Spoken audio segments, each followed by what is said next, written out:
In the bustling city of Inventa, where the skyline was dotted with shimmering skyscrapers and the echo of tram bells filled the air, there lived a young boy named Leo.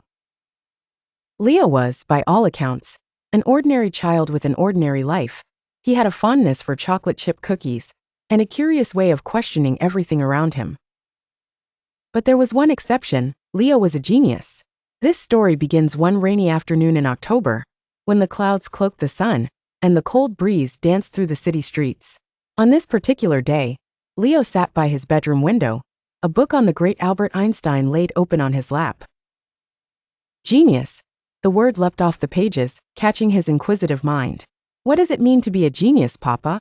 Leo later asked his father as they watched the rain puddle on the street outside. Leo's father, a thoughtful man with warm brown eyes, smiled at him. A genius, he began, is someone who excels beyond the ordinary. It's about having an exceptional ability in one or many areas, much like Albert Einstein did with physics. But remember, genius isn't just about knowledge. It's about creativity, understanding, and sometimes seeing things differently than others.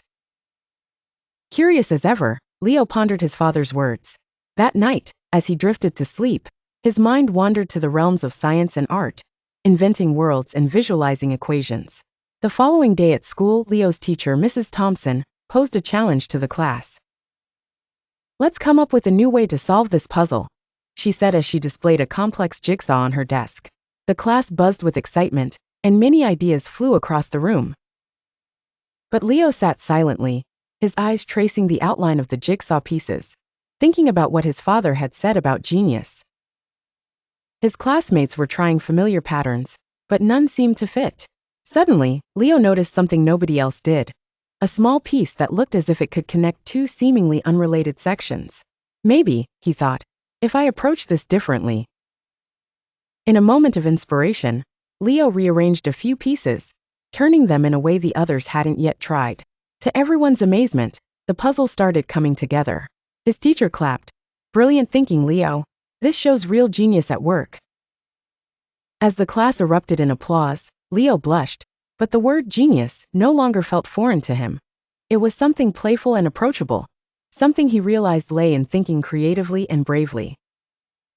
That day, Leo learned that being a genius wasn't just about solving puzzles or understanding complex theories.